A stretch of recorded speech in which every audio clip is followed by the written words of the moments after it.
ஸ்ரீகிருஷ்ணாவின் அன்பு வணக்கங்கள். திருநள்ளாறு வாக்கிய பஞ்சாங்கத்தின்படி சனி பெயர்ச்சி கும்ப ராசியிலிருந்து மீன ராசிக்கு சனி பகவான் பெயர்ச்சியாகின்றார். இந்த சனி பெயர்ச்சி 2.5 வருட காலம். இதில் மேச ராசிக்கு இந்த சனி பெயர்ச்சி எப்படி இருக்கும் வாங்க பார்க்கலாம்.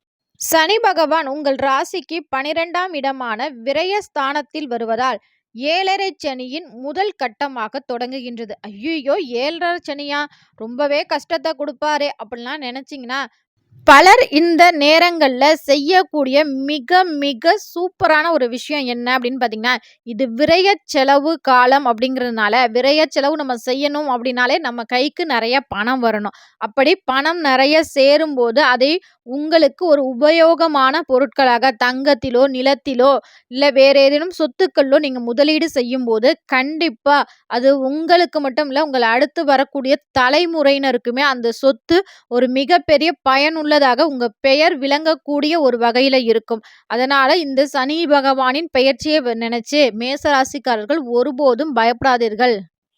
இந்த காலத்துல நீங்க எப்படி இருக்கணும் அப்படின்னு பாத்தீங்கன்னா, தேவையற்ற மற்றும் சுப விரய செலவுகள் அதிகரிக்க வாய்ப்புள்ளது. பண விஷயங்களில் அதீத கவனம் மற்றும் திட்டமிட்டு செலவிடுவது கட்டாயம். நீங்க இந்த காலத்துல உங்க கைக்கு ஒரு 10 ரூபாய் வருதா, அதை நீங்க எவ்வளவு செலவு பண்ணணும், எவ்வளவு சேமிக்கணும் அப்படிங்கிறது உங்க கையில தான் இருக்கு.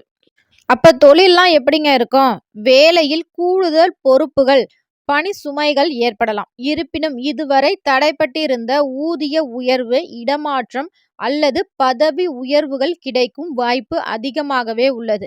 அப்ப ஆரோக்கியம், தூக்கமின்மை, நரம்பு தொடர்பான உபாதைகள் அல்லது கால்வலி ஏற்படலாம் என்பதால் உடல் நலனின் அக்கறை தேவை.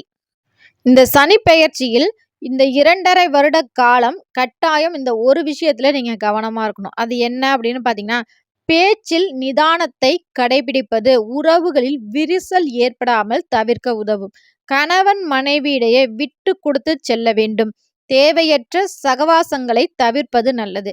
இந்த நேரத்துல பாத்தீங்கன்னா, உங்களுக்கு தேவையற்ற ஒரு நட்போ உறவுகளோ தேவையில்லாம தலையிடுவாங்க. அவர்களை நீங்க ரொம்ப உங்க குடும்பத்து வரைக்கும் நீங்க கொண்டு போனீங்க அப்படின்னா, உங்க குடும்பத்தில் 3ஆம் நபர் தலையீடு இல்லாத வரை உங்கள் குடும்பம் ரொம்பவே நல்லா இருக்கும். நீங்க 3ஆம் நபருக்கு முக்கியத்துவம் கொடுக்கும்போது குடும்பத்தில் கட்டாயம் பிரச்சனை வரும்.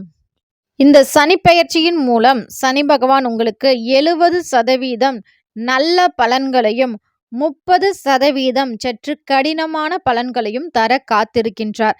நீங்க இந்த சனியின் தாக்கம் குறைவதற்கு, சனி பகவான் முழுவதுமாகவே நல்ல பலன் உங்களுக்கு கொடுப்பதற்கு சனிக்கிழமை தோறும் ஆஞ்சநேயர் மற்றும் விநாயகர் வழிபாடை நீங்க தொடர்ந்து செய்யும் போது உங்களுக்கு மேலும் பல நற்பலன்கள் கட்டாயம் கிடைக்கும்.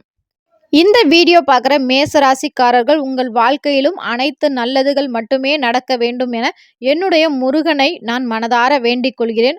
உங்களுக்கு முருகப்பெருமானை ரொம்பவே பிடிக்கும் அப்படின்னா மறக்காம இந்த வீடியோக்கு ஒரு லைக் பண்ணி ஓம் முருகா அப்படின்னு கமெண்ட் பண்ணுங்க. இது உங்கள் ஸ்ரீ கிருஷ்ணா யூடியூப் சேனல். நன்றி, வணக்கம்.